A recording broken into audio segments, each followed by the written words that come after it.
Welcome to Cyber Materials Ask Me Anything Cyber, a fun, interactive weekly event for everything cybersecurity. Join us every week at noon Eastern Time for a high-energy, quick-hit recap of the week's biggest cyber stories, from data breaches and threat intel to major legal updates. Whether it's a high-profile hack, a new APT on the rise, or a must-attend summit, we've got it covered. But that's not all. We'll also break down the latest job market trends, share our thoughts on cyber stocks, and give you actionable insights to stay ahead. And of course, we wrap things up with what makes this show special: live Q&A with you. Have a question about a breach? Want to know how a threat works? Curious about getting started in cyber? Let us know and we'll answer it live. Without further ado, let's get this event started.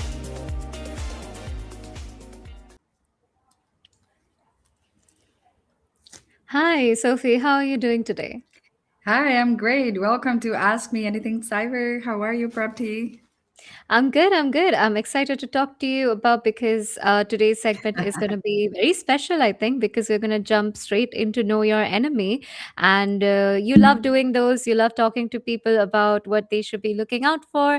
And I think today's one is something that is has a real world impact. It's about shiny hunters, and we're going to talk about how they are affecting people and how modern cybercrime actually is affecting and works in practice. So we're going to know all about it and not just in theory. So we're going to talk about the Canvas incident, I think. So Yes. before we start with that, let's watch a quick video about what Know Your Enemy truly is. Every cyber attack has a face, from malware and scams to the actors behind them. Know your enemy. Stay one step ahead. So today, for Know Your Enemy, Mhm. we have picked one enemy that affected more than 300 million people out there, and this would happen last week. It was the Yeah. Canvas data breach. It was not the traditional ransomware attack as we know it. It was mostly a data breach, data exfiltration. So I'm excited to talk about this because it's something new that happened just last week, Yeah. early last week, and there's a lot of people affected, and it's a little bit worrisome, and it's good for other viewers to get to know what is happening, right? Yeah, and you did ask me to like check out what this incident was about, and I did, and I saw like videos, and they were really sad. Some students were really Yeah. sad about what went down and how it has affected them. But more on that, we will talk about that, and make sure that everybody watching they can leave their questions in the chat if they have any. We are live right now on Substack and on LinkedIn, and I think on YouTube too, right? Or Yes. just okay, so we're live right now on three platforms, so you can like leave your questions if you have any. This is an Ask Me Anything Cyber, and Sophie and I, we are here to help you with anything. So before we begin about shiny hunters, it sounds like a video game villain, so who are they actually? It is, right? Because the name is Yeah. a little bit, I can say, mythical. Yeah. So basically, I mean, their name is exactly what they're after, money. Mm. So they're the ones looking to make money out of the data they are exfiltrating from their Wow. victims. So honestly, just to say this, the name is not that fictional, I can say, because they're like very real, and they've been linked to one of the biggest data breaches and extortion campaigns we have experienced in the past years. Now, this organized cyber group, it's not a flashy ransomware per se. They are not the ones that lock computers and they put a ransom message on the Yeah. screen. They are the type of cybercrime group that their model, it's a little bit quieter in many Mhm. ways, which makes it more dangerous, I can say, because Yeah. the moment you realize you're being like a victim is too late because you've been posted on their forums. So They basically focus on accessing large organizations. In this case, this is a SaaS platform, Mm-hmm. and once inside, they steal data, customer records, emails, passwords, internal files, communication, support tickets, or anything that is valuable. Now, they monetize this access by either selling the data to Mm-hmm. other criminal groups, or they leak or they threaten or extort the company by threatening exposure of that data. No, So so. this is not like the hacker situation like Mm-hmm. movies, like blah blah blah. No, this is very organized crime, I can say, and it's very methodic, and they have a specific modus operandi, as they say, Mm-hmm. and they have their own forum.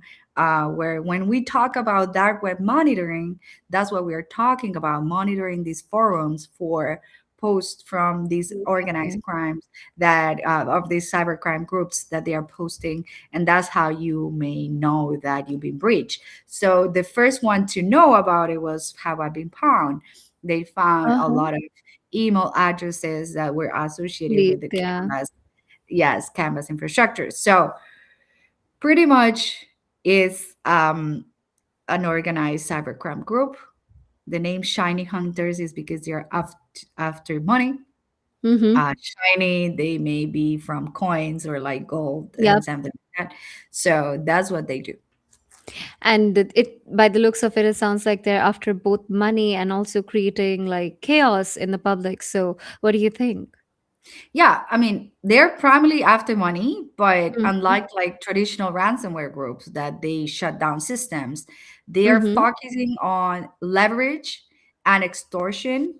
So it's sort of like it's not like they are keeping your data ransom and there's a decryptor. They just extract data and they say, you know what? We have this information about you. We can Uh-huh. find. So could be like a digital cybercrime TMZ, Yeah, you know, it does sound like it. right? So it's sort of like moving on from celebrities. They're gonna post their Yep. naked pictures.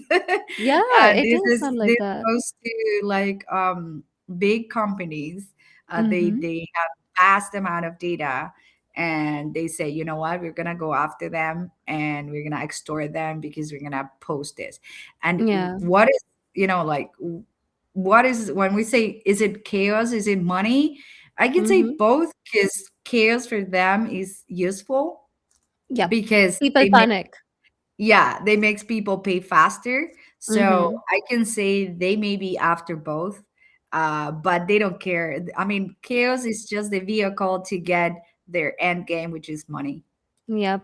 And how are they exactly accessing into the data vaults of these major companies? Like, how do they break into the Yeah. system? So this is a great question because, as I said before, this is not the traditional, like ransomware, Yeah. that we talk about it before. Yeah, the flashy red Um, message on yes. the screen. So are they breaking into systems like we've seen in the movies? Like they send Hmm. a Trojan, they get a Yeah. payload, they connect communication. No, they don't do that. It's pretty straightforward, actually, and it goes to the modern attacks that we are seeing right now. It's not about like the genius jackpot, like, oh, I broke into their firewall and whatever, but Mm-hmm. it's mostly about like access. So what they do is that, because they're in the data business, I can say, Yeah. they collect a vast amount of stolen passwords, reduced credentials, Oh weak no. admin controls, or it could be exposed API keys, or Mm-hmm. even session tokens. Um, and in many cases, they are not like hacking in, they are reusing credentials to get access to platforms. So Yeah. basically, they do a crossover of all the data they've been exfiltrating from other companies, and they said, "Have these people have reused these same credentials on these platforms? Let's try it on," and that's how they do it. This is so like simple. It's not something insanely difficult to do. And I know. I think this has been something that we talk about reuse credentials like all the time. And And that's our number one advice, right? Don't yeah, to reuse passwords.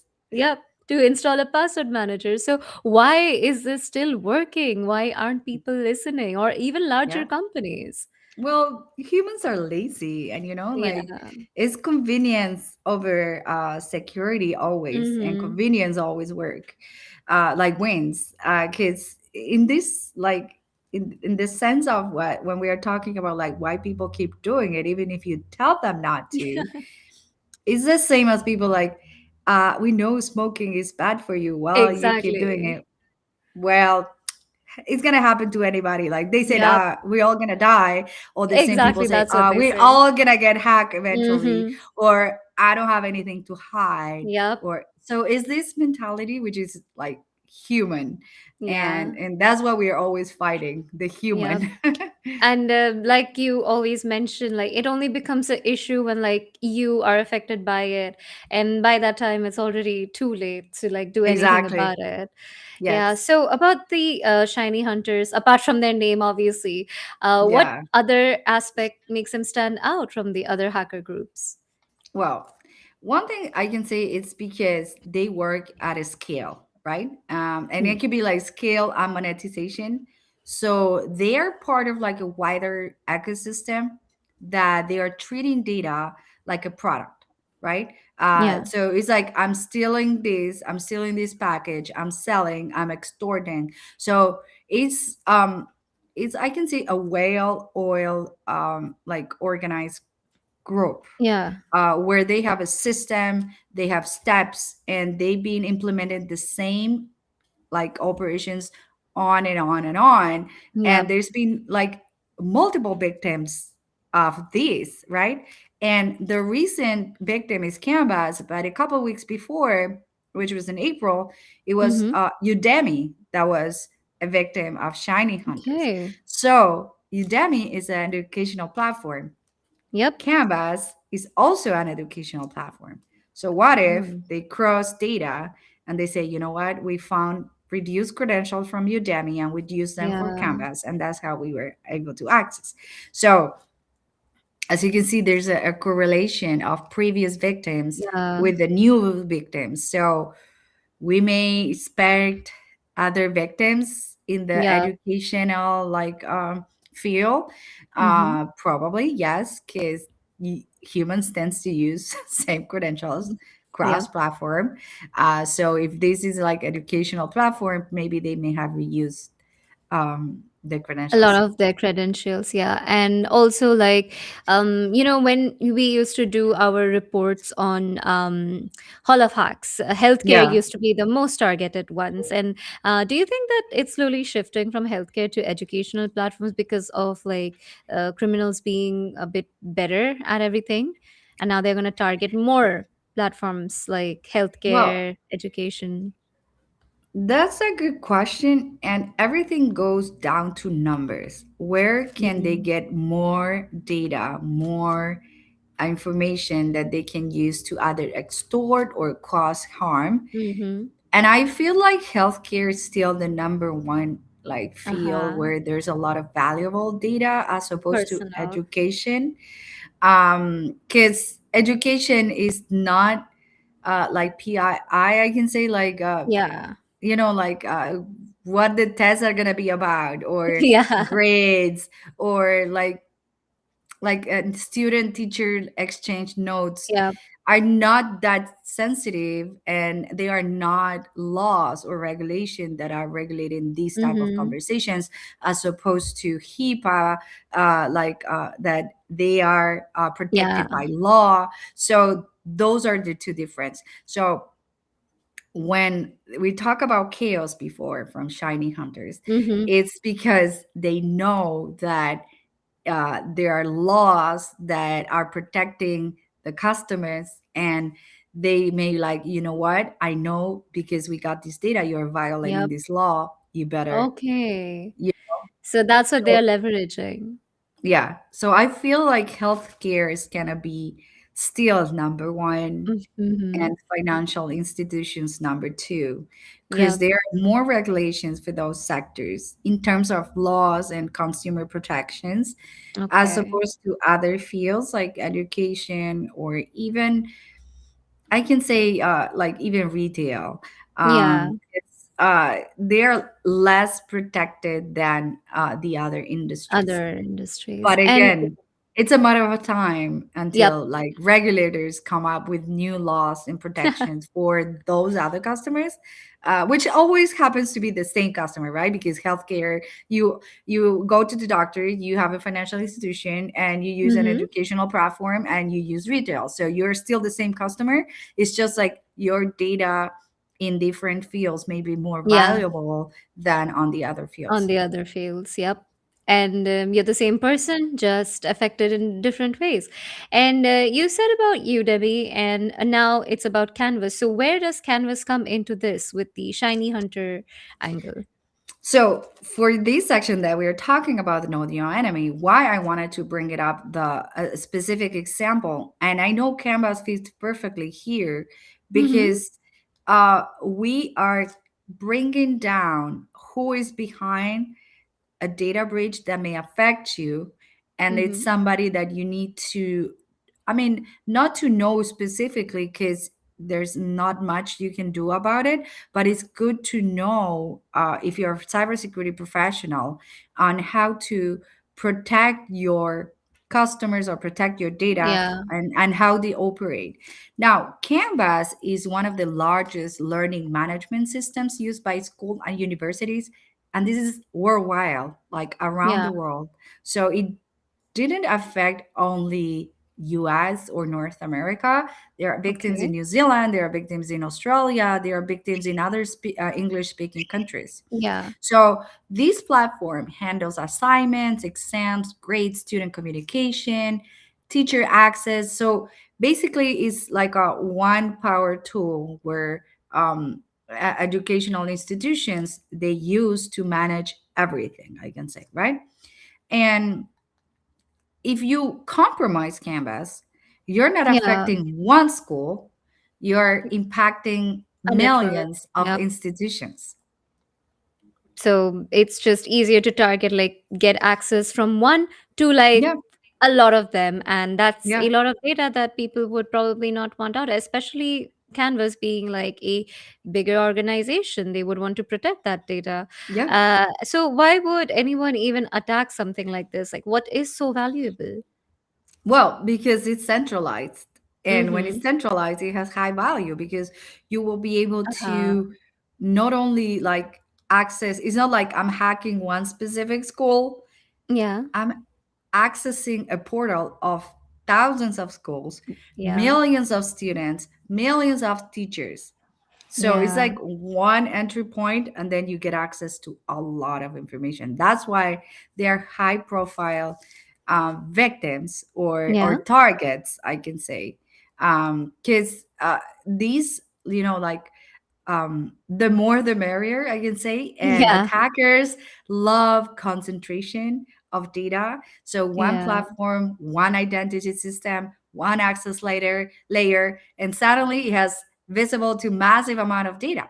Now they have Yeah. access to student records, communications, credentials, workflows, or even logics or things that can be used for other stuff, like can Yep. sell this data to, let's say somebody wants to attack a specific school. Well, I can Okay. sell you data about this specific school, so I know how you can craft your phishing emails, or how Yep. you can, you know The so names. this Yeah. exactly, so this is like a whole gold mine of things that it They just can access. Yeah. yes. And the thing is like in they also sell this data in packages. So let's say you go to the dark web and you can find a package for I don't know, East Coast high school Yep. data, and then you buy this package for a couple of I'm not gonna say a couple of bitcoins, but a Yeah. couple of fragmentations of bitcoins, Yeah. and and you just buy it, and then you get access to the East Coast high school data, And then Yeah. if you want to create a, I don't know, a phishing scheme or something, Yeah. you just get these fresh data, and it's up to the organized cybercrime group on what they're going to do next. So Yeah. this fragmentation, that the possibility to fragment the data, it's money for them, Yeah. and that's why it's so valuable. Yeah, and you mentioned that this happened, I think, last Friday. So, do we actually know how all of this happened and what went down? Well, according to some reports, I mean, it's not 100% uh, like uh, um, like verified, because they're still investigating, and we know forensics takes some time. They said that the incident involved unauthorized access to systems connected to the infrastructure, which is the company behind, to Instructor, which is the company behind Canvas.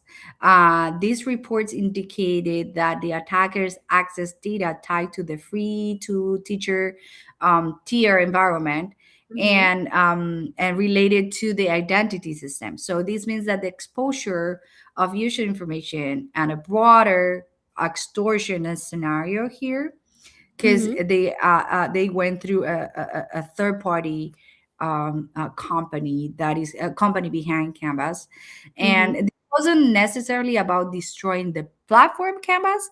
It was about gaining access to sensitive information and creating this pressure Yeah. on them, because they stole 3.65 terabytes of data, Mm. and they say that roughly affected 275 million user records and close to 10,000 educational institutions.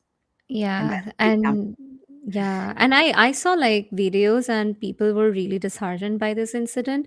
And I would like to know like what happens after they like get into this many schools, this many data. What happens after they get in? So what happens is like they're they move quietly, right? So Yeah. there's no, sometimes it's very hard for the security teams to actually notice that, Oh. because it's like you are using a legit credential, you are using a legit login. So sometimes there's no warning. And once they get in, they look for databases, admin access, or they export tools, connect services, and they map the entire environment like an internal employee will, and Yeah. they extract information, and then they often slowly and carefully, like they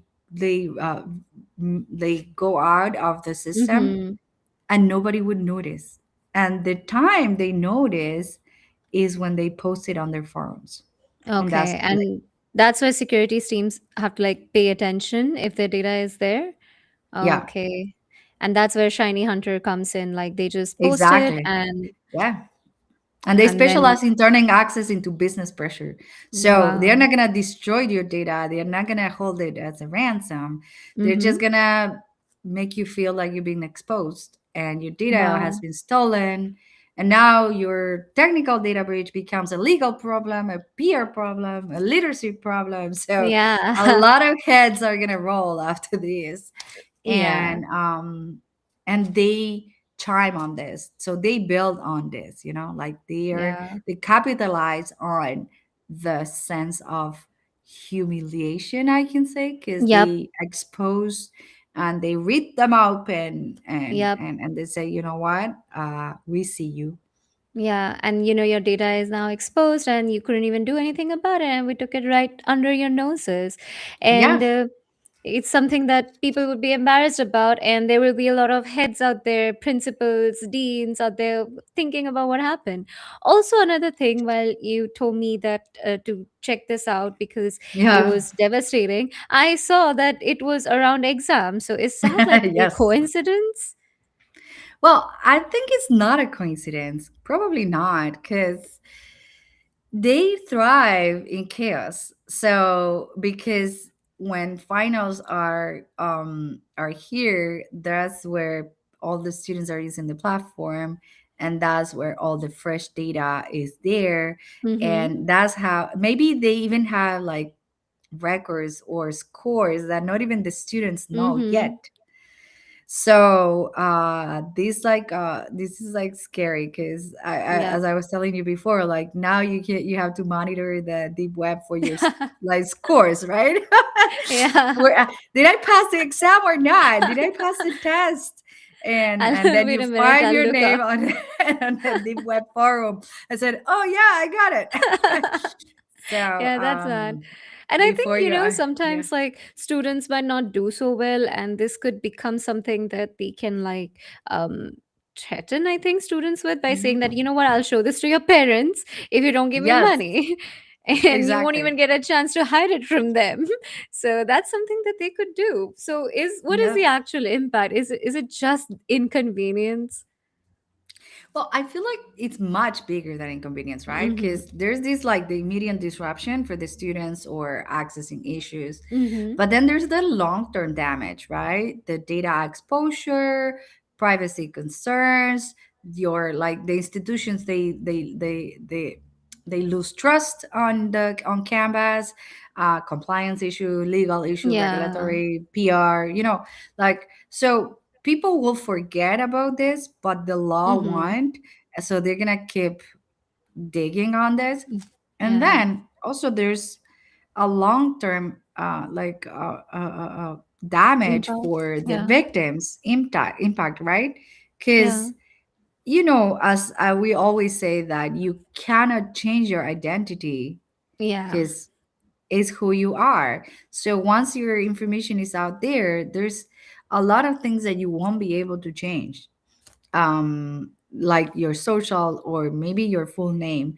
Even though you Mhm. can change it, your name or your social security number, but it's not like every week there's a data breach. I'm gonna go Exactly. and change my name and change my social security number, right? Yeah. Because can you imagine how many names we will have Yeah. after all these data breaches? Like, I'd forget my I own. think I'm a, I think I'm named 27, right?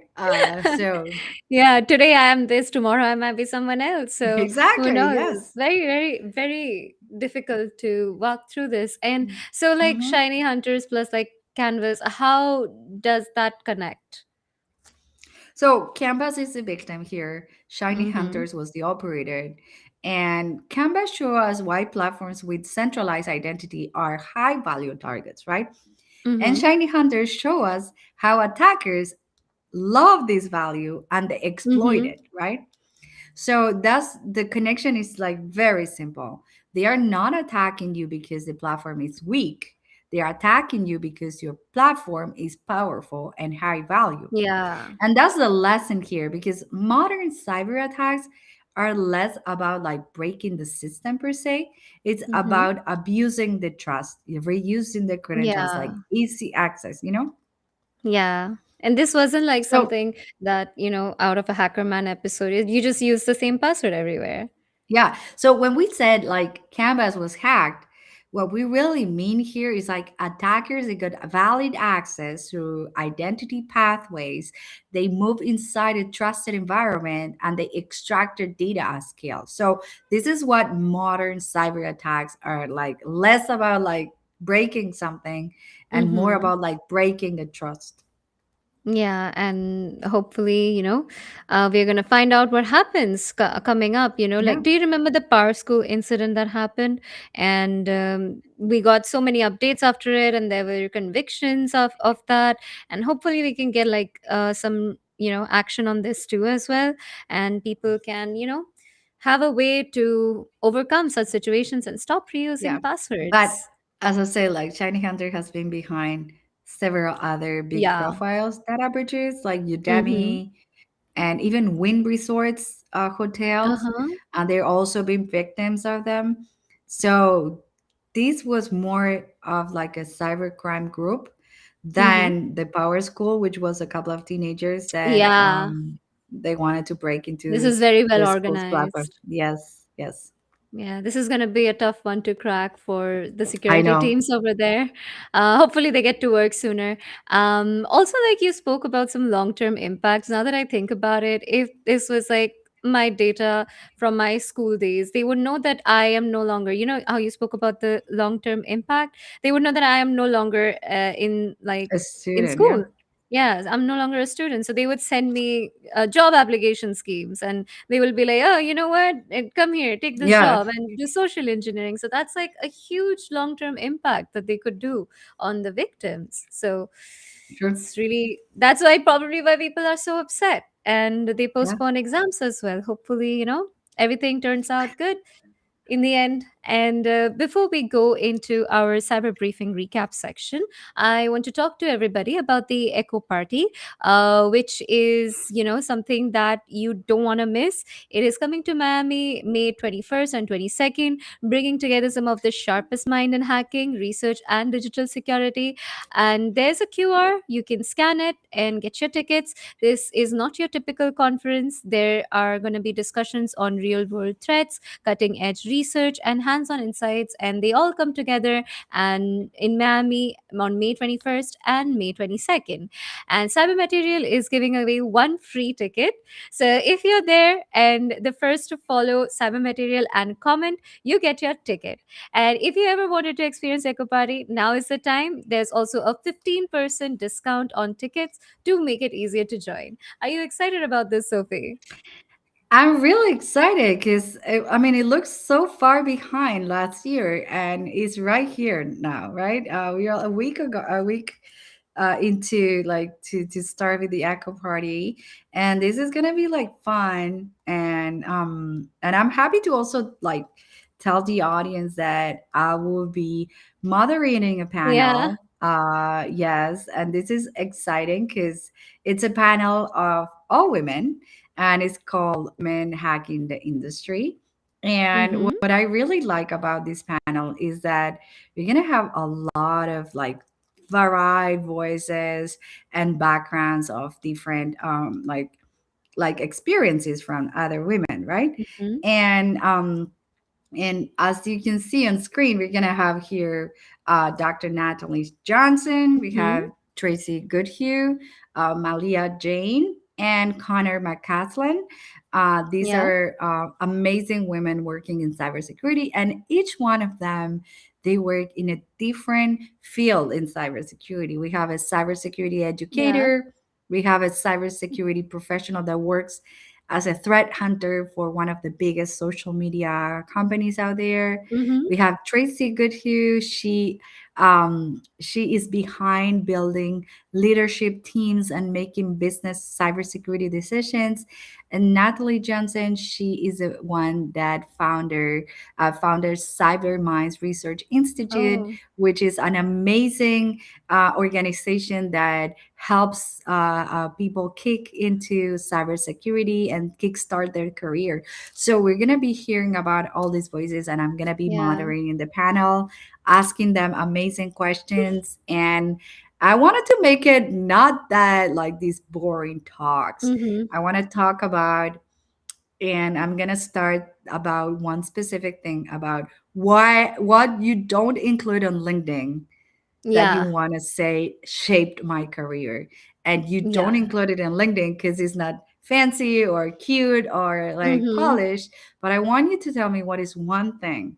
So we're gonna be kicking off this panel with this amazing question, and I want to Yeah. hear from all of them. And I feel like everybody will be able to grasp from their experience and Mm-hmm. get something, bring something back home and implement it in their professional lives. And it's great to hear from other women in the industry, right? Yeah, and I think you're very excited about all this because there's nothing to be sad about. We don't have an Ask Me Anything Cyber next week, but you will be Yes. moderating a panel, and And I so for also will everybody. be giving a workshop on Oh, hands-on web application security from cloud to code. This oh, is a that's great. 45-minute tech lab. So bring your Mm-hmm. computer, get ready to protect your websites against DDoS, user Mm-hmm. enumeration, and any other common attack or nowadays on web applications. It's gonna be a very nice technical workshop. And another thing that we're gonna be having too, it's an amazing talk by Mark. He's gonna Oh, be giving a talk about the autonomous pivot. uh-huh. He will be talking about the professionals who jump who pivot don't get pivoted, and it's fun because he's gonna be giving the closing remarks at the echo party, Okay. and he's gonna have like a fun activity for everybody to come and to do and to sort of analyze yourself right now where you Mm-hmm. are in cybersecurity with all the noise of AI and what is happening around and whatnot. Yeah, And I feel like it's gonna give a lot of insights on what to expect as a cyber professional, not to panic, and to use exactly. AI to your advantage rather than something that is gonna get you out of a job. So this is gonna be a fun talk. It's gonna be an hour talk, and it's going to be interesting. So if anybody is interested in getting a ticket, we're offering a 50% discount for anybody that wants to attend. And also, we are giving away one free ticket. So if you want to get it, first come, first serve. Yeah, so if you're serious about this and you like learning from people who are actually doing all the work in cybersecurity and love connecting with the community, then this is your place to be. So, now before we go into the cyber briefing recap section, because we're going to talk about all the headlines, let's watch a quick video about what cyber briefing is all about. A new cyber briefing is here. Same essential insights, now with sharper headlines and a much better flow. Get the latest on the threat landscape, incidents, and the real-world impact with executive risk and cybernomics trends. Stay informed on new policies, numbers, and the latest moves for your career in cyber. Whether you're on LinkedIn, Medium, or our new home on Substack, get the briefing that keeps you 2 steps ahead. Check out the refreshed edition and subscribe today.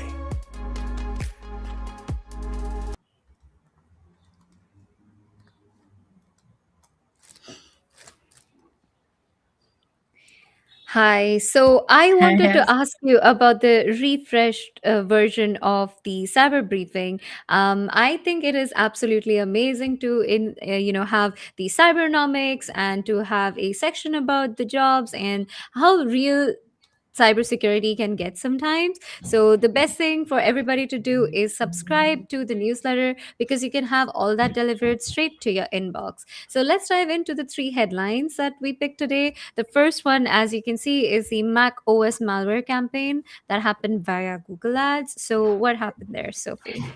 Pretty straightforward, as it says. It's a classic modern macOS malware campaign. Yeah. They are using Google search ads to impersonate legitimate software and download pages. So when users search for trusted tools, they actually land on the fake sites.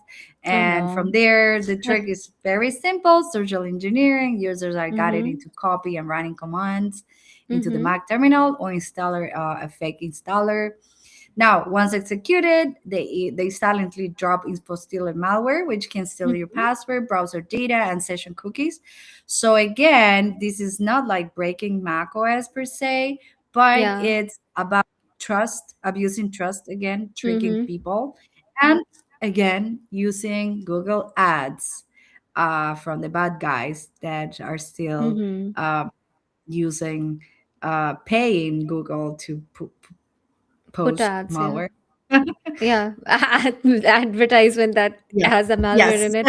So It I feel is, like Google should do something about it because we've been yeah, having these threats all the time, and we keep seeing like they yeah. are There's also paying like, Google to yeah. distribute malware. So There's not just this. Do you remember there was a time where when we add like something, an extension on Google, mhm. and that is also affected by malware. So yeah, I Yes. think Google should focus on tightening some security measures here Yeah, but because there's a this one lot. is worse because they are paying Google to Oh promote their wow. malware. That is quite the threat. And And Google is like, yes, give me the money, I'll do it. they should like figure out what to do on that. And the next one coming up is about a very real world impact. I think it's the Canadian telecom providers prime targets for ransomware, sim swapping, and Mhm. nation state attacks. Yeah, so this is a recent report that is highlighting that attackers are actively probing and compromising Canadian telecom environments. They are not just disrupting, but they are using for data access and identity control. So this is a mix of Okay. attacks.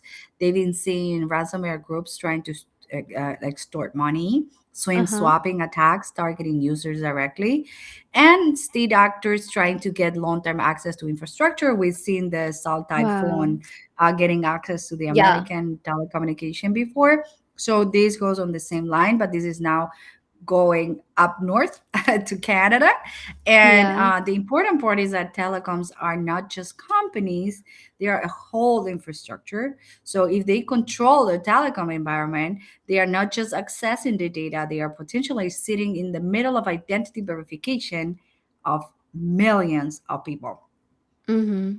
Yeah, and that's a little scary because the minute I read nation state attacks, I was like, okay, that's going to be a lot of Yes. people getting affected. Yep. And coming up for the next section of cybernomics, which is included in the refresh version, I think Yeah. 1 in 8 employees sold or known of sold login credentials.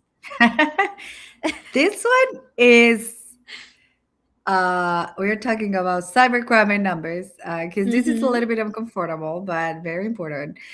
There's a research that suggests that roughly 1 in 8 employees either admit they've sold company access or they know someone that did. Now, what this really pointing to this is the insider threat problem. This is where we always talk about the Mm-hmm. insiders. It's not just a malicious insider. I can say somebody that got into your company with the purpose of, but this is just an employee Yeah. and they are not like, they were not like going into your company because they wanted to do it. It's just like they Yeah. happened to do it. So it includes people like maybe somebody socially pressure or financially Yeah. pressure into giving away credentials or access. And when they connect this back to everything we've discussed today, like Canvas, Yeah. Mm-hmm. providers, is the same core issue: identity and access. So because attackers don't always break in from the outside, sometimes access is already inside the organization. So through Yeah. compromised employees or reused passwords or even intentional credential sharing. So as I always say, that the real risk isn't just the external, is how easily legitimate access can be leaked, sold, Mm-hmm. or abused. Yeah. Oh, I think companies should try to like take stricter measures when it comes to all this. Maybe spread awareness because I think that's the best thing that companies can do to help Sometimes, employees. like when they say like you shouldn't do that, or when they go to stores and you say like shoplifters will be prosecuted, so you Yeah. sort of put it in the mind of the people, don't even try it because there's a Yep. consequence. Maybe Yeah. companies should say, don't sell your credentials, we are on to you, Oh, like yeah. We even know. they don't even know, like Yeah. but it's something that you plant the seed on the people's mind and say, you know what, oh no, I shouldn't do it. Do it. Yeah. Now if there's somebody that wants to do it, because sometimes they don't know, right? Yeah. Sometimes they feel like it's innocent, that sometimes they feel like it's not a big Mm-hmm. deal. And but I feel like there should be like employee training awareness and say, you know what, you Yeah. shouldn't sell your credentials. You shouldn't, if somebody asks you for information about the company, you shouldn't interact or don't interact with people outside, Mm-hmm. like the typical trainings. Yeah, it needs to be a little bit more solidified. And thank Mhm. you, Sophie, for discussing the three headlines with me. Thank And you, those were Prapti, the for fun. joining. Yeah, it's really fun to have these conversations with you. And Yes. there's also an upcoming event coming up, I think on May 26th, right? 28, Yeah, I think May 28th. Yeah. 28. Oh, yeah. And it's going to be a fun event because we're going to be Yes. talking to Jayesh Singh about Hmm. Cloud Village. So excited to talk to you about that as well. And don't forget, everybody, to subscribe to the Cyber Briefing Yeah. newsletter on LinkedIn and on And Substack. we may even live stream our panel next Friday. I will have just to, I'm waiting for final confirmation from the organizers if we can live Oh, stream it on our show. So I'll keep you guys, everybody posted, and yeah. see you live. Yep. And talking about to see us live, like if you guys want to come to the show and you want to talk to us about anything that you want in the cybersecurity world, our DMs are always open. Me, Sophie, even Cyber Materials DM is always open. You can just DM us and we'll definitely get back to you. Sophie, about the Diana initiative, it's on May 30th, and there's going to be speaker tracks, career village, capture the flag, and much more. And there are also tickets that are only $5, so support them in any way. And there's a 2-in-1 deal running right now, so go ahead and grab your tickets. The QR code is right there. So Sophie, are you excited about the Diana initiative on May 30th? Yes, it's 2 weeks away. So I'm also Mm. excited for the CTF that is going to be happening. Ah. And everybody that wants to join, you can scan the QR code and you can get 2 for 1. So if you want to Mhm. bring a friend, you each pay $2.50. It's just a donation for the Diana Initiative. Yeah, and it sounds great and looking forward to it. Did you make any challenge for the CTF? We're partnering with a platform called Cyber Skyline. They are the ones designing the CTF this time. Oh, is it going to be But I tough? was excited to do one challenge, but Uh-huh. this platform has everything built in. So it Okay. saved us a little bit of time because they Ah, take a lot of thinking. yeah, it does. Remember that time we did the CTF? It takes a lot Yes. of thought behind it. I'm glad that, I hope that, a lot of people can solve it and it's not that tough. So, all the best for the Capture the Flag. It's on May 30th. You can grab your tickets for the Diana Initiative. Thank you, everybody, for joining. We will see you on May 20th. Thank you. Have a nice weekend. Bye bye. Bye. Thank you for watching. Stay tuned for our next Ask Me Anything Cyber, a fun, interactive weekly event for everything cybersecurity. Join us every week at noon Eastern Time for another high-energy recap of the week's biggest cyber stories, from data breaches and threat intel to major legal updates. Whether it's a high-profile hack, a new APT on the rise, or a must-attend summit, we've got it covered. But that's not all. We'll also break down the latest job market trends, share our thoughts on cyber stocks, and give you actionable insights to stay ahead. And of course, we wrap things up with what makes this show special, live Q&A with you. Have a question about a breach? Want to know how a threat works? Curious about getting started in cyber? Let us know and we'll answer it live. See you next week.